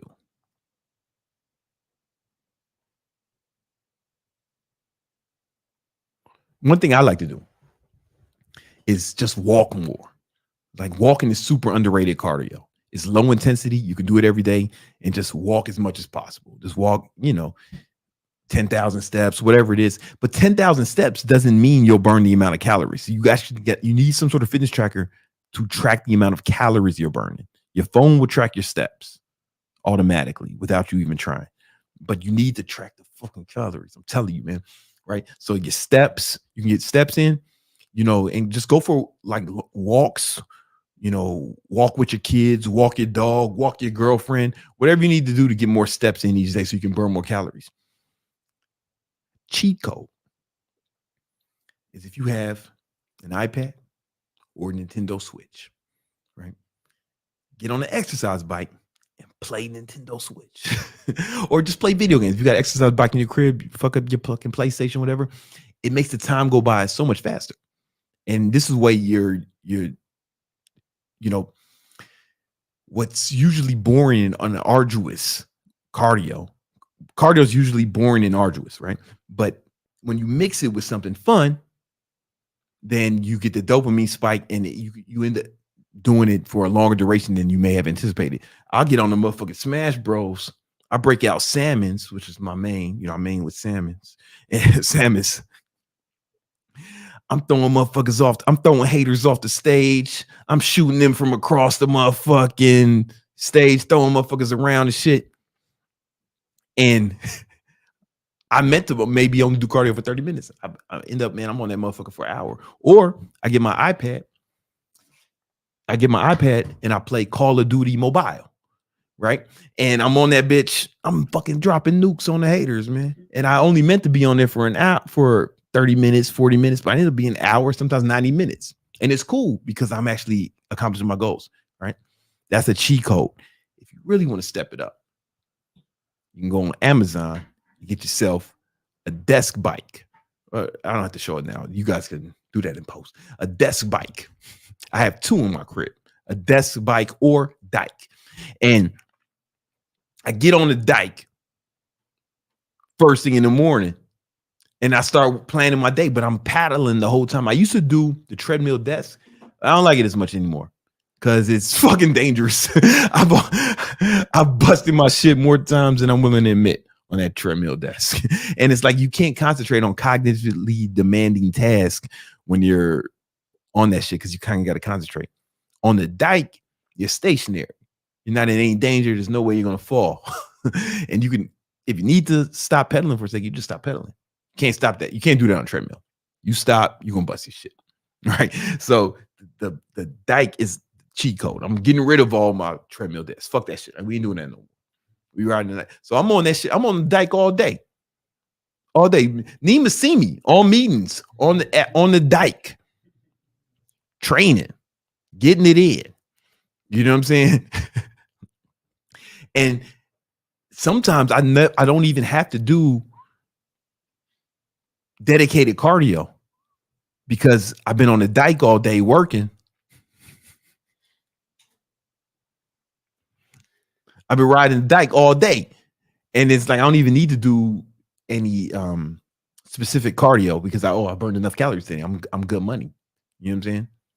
And then I'm wearing my ring all day. So sometimes I'll be like, yo, so my shorty, oh man, I ain't burned enough calories today. We gotta have unprotected interracial sex right now. Because I got another 300 calories to burn today to hit my goal. Whatever it takes, man. What I'm saying is try to make cardio fun. That's the cheat code. Now, there are some supplements that will aid you in this.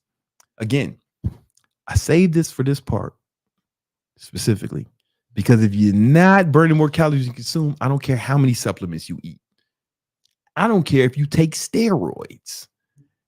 It will not work, right? The laws of thermodynamics still apply to you, even if you're on fucking steroids. If you're not burning more calories you consume, you will not lose weight. And there's 2 supplements that are proven to help you lose weight. And they're fucking cheap. You can get them. You're probably already taking one of them right now. First one is caffeine. Studies show that caffeine actually helps weight loss. This is why every fat burner has caffeine in it. I'm gonna pull up a study right now. Here's one. Here's just a study. You can read this shit on your own time. Take a screenshot, Google the study, read it on your own time. But caffeine. This is a review, a meta-analysis showing that caffeine does aid in weight loss. You can take it off the page. All right. Hold up.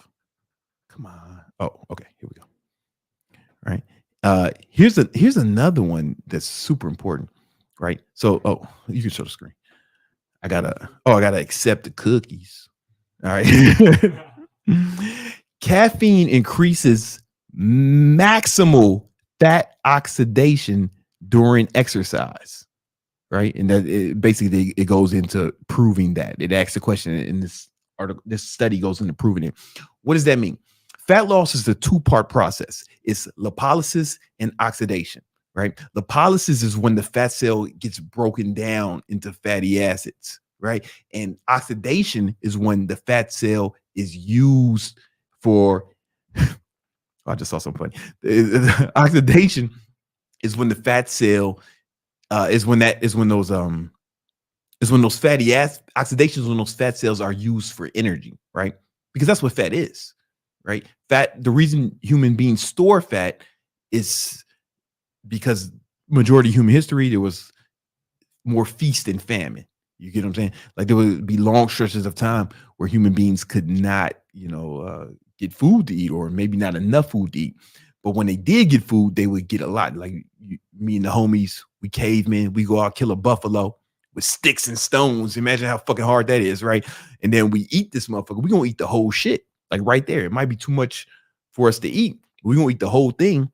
From the rooter to the tutor, because we can't store it for later. We ain't invent refrigerators yet. So we got to eat it all, but we do store it for later. We store it in our fat cells. That's why we evolved to store fat. And because we can't kill buffalo every day, because that's fucking all we got is sticks and stones. You know what I'm saying? It might be a long time before we can get another buffalo, and our body would use those fat cells as energy later, right? Oxidation and lipolysis, right? Caffeine increases oxidation, which is the second part of that fat loss process. And then the study shows that right here. I might have went into too much detail. All right, let me go. But then remember, you got to burn more calories you consume, which means you got to be active. You got to be getting it in. Here's another study that shows that this is the Journal of the International Society of Sports Nutrition. Psst, we all know. I don't have to tell y'all about that. I don't tell y'all about the Journal of International Sports Nutrition. I'm sure y'all well versed. They did a study in 2021 showing that caffeine increases exercise performance dramatically, right? Read the study on your own time. I don't have to tell you guys. I know you guys read this journal all the time. I know you guys have subscriptions and all that shit, right? I'm preaching to the choir. But then if that wasn't enough, here's another study. You can find it on PubMed, where he says caffeine increases meta-analysis of, meaning it's an analysis of many other studies showing that just another study showing that caffeine dramatically increases athletic performance and aerobic performance and capacity, meaning in layman's terms, you can go harder if you hype off the caffeine. I don't think I have to tell you that, but here I just wanted to show you that you can go harder if you're on caffeine. In fact, if you take too much caffeine, you will get disqualified from the Olympics. Yes, it's considered a performance enhancement drug. And I don't know about y'all, but I'm all about I'm all about enhancing performance. You know what I'm saying? But caffeine also has other benefits. Right? Just want to show you some other benefits. Here's a study that shows that caffeine increases cognitive function. Basically, it improves your memory, and your cognitive ability. Motherfuckers, it's a nootropic. It's the most powerful nootropic. It actually helps you think. It actually helps you think better, process information better, and improves memory. It's a wonder drug. I love it. Now, how much caffeine you take a day, man, that's up to you, brother. I'm not going to tell you what to do. Don't do what I do. Don't do what I do. I take about 1,000 milligrams of caffeine a day. But here's the thing. That's not advice. I'm 41. I've been taking or abusing caffeine since I was 16 years old, right? And a lot of times you hear people saying, hey, man, sometimes you want to go off caffeine so you can lower your tolerance. Instead of lowering my tolerance, I just upped my dose. Fuck it.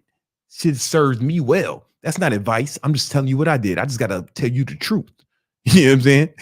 And you won't die from that. The lethal dose of caffeine is 10,000 milligrams, right? So I'm taking fucking 10% of that, man. I got it all day. And, I'm 41. I look like me. You look like you. I don't know.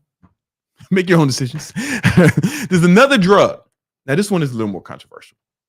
In fact, they cannot sell it in the United States as a dietary supplement anymore. So take this at your own risk. I'm not telling you to take it. I'm just giving you the facts. I'm just giving you the information, baby. You know what I'm saying? It's called Ephedra. And Ephedra is a potent fat loss and energy catalyst. Ephedra, if you take it, okay, back in the 90s, every fat burner had caffeine and Ephedra in it. That's when I started taking it. When I was 16 years old, I take this shit called Rip Fuel, and it had Ephedra and caffeine in it. I was so fucking hyped when I took that shit. I'll take that shit before a basketball game. There's a reason I led the league in fouls, right? I set records in fouls on my basketball team, man. But I was also ripped. Anyway, here's a study showing that in this study, participants who took Ephedra burnt 2 times as much fat as the placebo, right? You can read the study on your own time, right? Why does that work? Because remember, fat loss is a 2-part process. It's lipolysis and oxidation. Caffeine aids in oxidation. Ephedra helps with lipolysis, right? Basically to break down it helps break down fat cells into fatty acids, right? And right, that's why when you mix Ephedra and caffeine, it's potent and it makes you fucking hype. Another reason Ephedra helps you burn fat is because one, it gives you a ton of energy. It gives you a ton of energy. I've never done cocaine, but if it's more powerful than that, I'm glad I never done it because this shit will have you fucking hype. All right. Hey, I'm not telling you to do it. In fact, I'm telling you not to do it. If you're a YouTube moderator, I'm telling them not to take Ephedra. I'm just showing them the studies. I'm just sharing the science with these brothers, but it also blunts hunger because remember, you have to burn more calories you consume. If you're fucking hungry, that can be an arduous task. That can be difficult, but Ephedra, it makes you, it kills all hunger. Right. Personally, I will not fast without Ephedra. I will not fast. Like sometimes I do 72-hour fast, 48-hour fast. I don't know how you motherfuckers do it without Ephedra. You know what I'm saying? Because it's easy with Ephedra. Because it makes you not hungry and you have energy. Right? You have a ton of energy and you're not hungry. And it aids with lipolysis, like we said before, right? And you get energy so you can burn more calories. Man, this combination of Ephedra and caffeine, it's the one thing I would say it works. It works. Now, it's illegal to sell as a dietary supplement in the United States. I'm not telling you what to do. I'm telling you what I do. You do whatever you want. You know what I'm saying? In fact, I'm telling you not to do it. If any of the YouTube moderators are listening, I'm telling them they shouldn't do it. Fuck you doing, man? Don't be like me. Be better than me. But what I do to be like me is I go to the pharmacist. I don't know how it works in other countries. I think you just buy this shit in other countries, right? But in America, you can't sell it as a dietary supplement. But you can buy it as asthma medication. So you just go to the pharmacist, and I'd be like, "Yo, man, I need some Broncaid." They don't ask no questions. They just give it to you. It's behind the counter. You have to show my ID, and they just give it to me. It's nothing. It's asthma medication, right? And like the only ingredient in this shit is Ephedra, and this is how you get it, Ephedra. So yeah, I mixed meat. You got to assess your own tolerance. But if I'm really trying to get cut, I'll take one Broncaid. I don't remember exactly how much Ephedra that is, and I don't know. I'm taking caffeine all day, right? But one Broncaid, 200 milligrams of caffeine. That's like a can of Celsius. Do that 2-3 times a day, man. I promise you won't be hungry, and you'll have crackhead energy, but in a good way. All right, and and that's what you need. You need to eat less and move more. These fucking they're drugs, baby. They're caffeine is a drug. Ephedra is a drug. Let's call it what it is. They will help you in that endeavor. You don't have to do this. All you have to do is burn more calories you consume.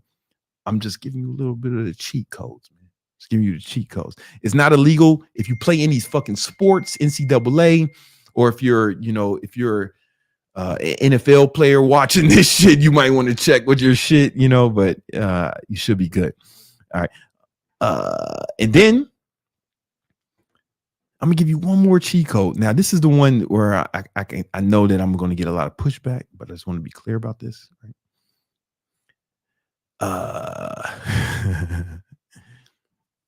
Again, I don't care what kind of diet you take. You do. You just got to burn more calories you consume. But remember, you got to keep your protein high, right? So there's 3 macronutrients, right? There's protein, but remember, we got to keep that high, right? There's fat, and then there's carbohydrates. You can't really make the protein super low, right? So we know we need to keep the protein high. So that means one of the two has to suffer, fat or carbohydrates. Now, here's the thing. I'm not saying carbs are bad. I want to be clear about this. I do the ketogenic diet. You can eat literally all Twinkies and lose fat. But the ketogenic diet has some benefits that you don't get from caloric restriction alone. I just want to give you the science. You make your own decisions. Do whatever you want, right? There are essential fatty acids, which is fat. There are essential amino acids, which is protein. There's no such thing as essential carb, right? So for me, it makes sense to cut out the non-essential and focus on the things you need. That's where the ketogenic diet comes in, right? Here's the thing. I got on keto not for fat loss purposes, right? I was already in great shape and I was eating carbs 100%. My cholesterol was high. It runs in my family. It's a genetic predisposition, and a lot of my family members are on statin medications, but they come with a lot of side effects and risk. And I didn't want to do that. And I had been a trainer I had been a certified trainer and nutritionist for over 10 years at the time. And I remember reading some information about how the ketogenic diet can help some people with their cholesterol levels. So I said, let me try this first before I go on these fucking crazy drugs with all the side effects. I went on keto for a month. And then I went back to the doctor and they said, man, your cholesterol is fine now. It's perfect. Just keep doing what you're doing. I'm like, cool. They were like, did you take the drugs we prescribed you? I said, fuck no. right? And they said, all right, we'll just keep doing what you're doing. But I just noticed I started to feel better. I started to, my skin was clear, and there's reasons for that, right? Because but we'll get into. And I just had more energy after you acclimate to it. You have to acclimate to the ketogenic diet, but you don't need to do keto to lose weight. But remember, you got to restrict something. And there's essential amino acids, and there's essential amino acids, which is protein, essential fatty acids, which is fat. There's no such thing as essential carbohydrates. So if you got to restrict something, what makes the most sense, right? And here's the thing. There's studies that show that the ketogenic diet significantly reduces hunger and lowers food intake compared to the traditional Western diet, right? Significantly, right? These are studies. Don't shoot the messenger. I'm not saying carbs are bad. I know some of you guys get all in your feelings and all. I'm just telling you. I'm just giving you the science, brother. I'm just giving you the science. Don't get mad at me. It may help you, right? Because when you're in the ketogenic state, you're literally not hungry. In fact, some people say they're weak when they do keto. I hear that. And almost every time when I add up how many calories that person ate, they just weren't eating enough calories because they weren't hungry. Can you see how that may help you lose fat? If you're not hungry, you don't have to fight cravings. Can you see how that may help? Right. But that's not all. That's not all. Whenever people talk shit about the ketogenic diet, I don't know. I feel like they either don't know about the studies I'm about to show you, or they're deliberately ignoring them in order to sell you whatever they're trying to sell you. I'm not trying to sell you nothing. I'm just showing you the information. I have nothing to sell you, right? So here's a study that shows, in this study, and I'm not saying it's gonna happen for everyone. I'm just giving you the science. People who did keto lost 2 times as much fat as the people with the standard American diet, and they improved their cholesterol levels. Go read the study on your own time. You get it. It's there. I don't know what else to tell you. And the reason why is because they just weren't as hungry. Now a lot of people say, hey man, when you make the calories even, then ketogenic diet and just regular caloric restriction is the same. Yeah. But again, the ketogenic diet makes you not hungry. So which is easier? Which is easier? You know what I'm saying? For you. And maybe it won't work for you. Maybe I'm not saying it will. I'm just giving you I'm just showing you the facts, baby. You can do what you want to do. Now, a lot of people say, man, ketogenic diet ruins testosterone. That's why you on TRT, Brandon. No, I'm on TRT because I'm old. I'm 41, and I was almost 40 when I went on TRT. Right, Father Time is undefeated. All right, almost everyone else on TRT eats carbs and been eating carbs. If that was the cure, then it would only be guys on keto who are on TRT. But when people say that, it's like, do you guys even have Google? Here's a study that shows that testosterone levels actually improve when people take keto, when people are on keto. There's studies that show this. Why are motherfuckers just ignoring this shit? Maybe they didn't know because this is new when they were talking about shit. This is a relatively new study. It's from 2000. You can show my screen. It's from 2023, right? But it shows that it improves testosterone levels. I'm just old.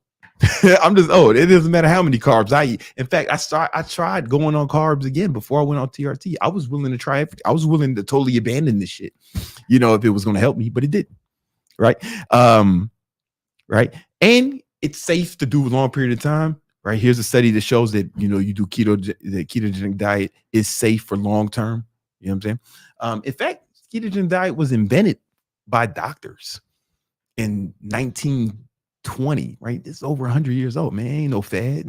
100-year-old fad. Nah, man. It was invented by doctors to treat children with epilepsy because the drugs for epilepsy had a lot of side effects that were, at the time, they were really fucking those kids up. So they put them on keto, and what they noticed that their seizures stopped. And it was like a natural way to cure the disease, the same way it cured my low cholesterol. I mean, it cured my high cholesterol, right? You know, listen, I'm just saying, but this study shows it's safe to do long term. In fact, the ketogenic diet has been shown to, in fact, they are using keto, and they've been doing it for quite some time, to actually treat different types of cancers, right? Because cancer cells need glucose to survive. They run off glucose. And when you're doing keto, your body is not, when you're doing keto, you don't have a lot of glucose in your body, and the cancer cell doesn't have any energy, any food, right? And they use it in conjunction with the regular standard of care to treat cancers. Like, this is very normal. Like guys like Dr. Dom D'Agostino from I think University of Florida. He's one of the people. No, I think he's from Florida State. He's been pioneering that research. Ketogenic diet improves immune system and prevents illness. Right? It improves your immune system and prevents illness. Here's one study showing that. In fact, I haven't been sick. I'm on my 7th year of not even having a cold. When my girlfriend had C19, I was taking zero precautions. I was kissing her in the mouth, eating off her plate, having unprotected interracial sex with her. And it was, I never even tested positive for that shit. Only time I tested positive was when my son sneezed in my mouth. When we were both laughing or something, and he sneezed in my mouth. And I didn't have no symptoms, but he was symptomatic. And his mom tested him, and he had keto. And I tested myself, and I tested positive, but I had zero symptoms, right? Hey, I'm just giving you the facts, man. You know what I'm saying? But the studies show that it improves the immune system. You know what I'm saying? Also, in rodent models, right? So just keep that in mind. In rodent models, it improves longevity and lifespan in mice, right? But all drugs are tested on mice before they're tested on humans, right? If the mice don't get good results or die, it's not going to get tested on humans, right? So, you know, we don't have enough human studies yet, but just keep that in mind. You know what I'm saying? And my favorite reason is the ketogenic diet improves cognitive functions. Damn, I thought this was the study. It's not the study. I think they linked to the study. Let me find the actual study. Fuck. Oh, okay. Well, I can't find the study. I shouldn't have had this. I'll find the studies later. Here's an article where they fucking reference studies. I'll find the studies right later. But listen, man. And then for me, I have this way more energy on the ketogenic diet. And if you want to know why, you can read this study from University of Las Vegas, where they showed how carbohydrate consumption is linked to fatigue. And the reason that happens is because when you consume carbohydrates, your body converts those carbs into glycogen, like we talked about earlier, or glucose. And when your blood glucose levels go above 110, what happens is when your glucose levels go above 110, your pancreas secretes a hormone called insulin, and that insulin's job is to flush the glucose out of your system, right? So you don't fucking die, right? But the thing is, it'll do it like super indiscriminately, right? So it'll take like all the glucose out of your brain from everywhere, and that's why you get tired, or brain fog, or the itis after you eat, right? That doesn't happen to me. It hasn't happened to me for years. I just have way more energy. Listen, I'm not telling you to go keto. I'm just giving you the facts. All you really need to do is burn more calories to consume. I don't care how you do it. I'm just trying to give you the cheat codes, man. I'm just trying to give you the cheat codes that work for me and the people I've trained over a 25-year career in the fitness industry. If you got some other information that works, man, why are you watching this video, dumbass? Right? Listen. Every step I gave you was more extreme than the last. All you really need to do is burn more calories you consume. I'm just giving you different paths to that. And everything works. If you want to eat carbs, you still got to burn more calories than consume. It doesn't matter how it works, right? But if you want to know more about the ketogenic diet and how it can be used not only to burn more fat, but also to have more energy, think better, and how I've used it to make more money, because of the guy have more energy and I think clear. I have another video all about that and how carbs affect your glucose levels. Go check that video out right now. Let's get. All right. Let's. Then we got 2 super chats and then I got to get up out of here. You got it. Just push them up. Okay. Perfect Shot Filming is asking, best niche for me. I'm 41, 6'2", 160, no kids and travel. Hey, man, it doesn't matter. It doesn't matter. First of all, man, hit up your coach. Everyone got signed a one-on-one coach. It doesn't matter what your niche is. It just matters that you have one. Like the girl shit can work, if you wanted to. It's just there's some difficulty in it. I mean, if you're 41, man, why not guys like you, man? Why not guys like you? They can relate to you better. You know what I'm saying? It makes sense, man. 41-year-old guys, a lot of them are overweight and a lot of them have disposable income. That sounds like a good fucking niche for me. That sounds like a good target market. Now, your niche, what you want to specialize in, what you want to help them with, that's for you to decide. But I think if it were me, just knowing you and seeing you for the brief time, 41-year-old guys, man, typically they have their life together by that age. They have disposable income, and all of them are fat except for me and you. All right. What else we got? Me, you, Mike Rashid. We know only 40-year-olds who not fat. What else? Poker Fever is saying, hey, BBC, been following you since the muscle mass days. Right. I have a small YouTube channel, not fitness. Any advice on how to monetize a small audience and create more streams of revenue besides ads? You don't, man. Like you really gotta build your following up, man. Like a small following, on YouTube, it's gonna be difficult to make a lot of revenue. Oh, you do poker. All right. I guess you can have like if I was you, I would do coaching. If you're really good at poker, like if you believe in your ability to teach someone how to get better at poker, then you offer one-on-one coaching with people. You know what I'm saying? That's super simple. Then you don't need a big following. You just need people who are really into poker and are willing to learn. And these motherfuckers are gamblers, right? So they'll gamble some money. They'll gamble their money with you to learn, right? It's a gamble hiring you. I think that's something they would enjoy. In fact, I know they would. Matter of fact, I think that's exactly what you do. Start doing that shit tomorrow. All right. Listen, guys, this has been another episode of That Victory Talk. Hey, make sure you sign up for the Section 8 webinar this Monday if you want to learn how to. So we buying back the block. I just bought my first property. I'm about to put a motherfucking broke nigga in there immediately. Have the government pay for it. If you want to learn how to do the same. The first link in the description, click on that shit right now. Let's get it, guys. Peace.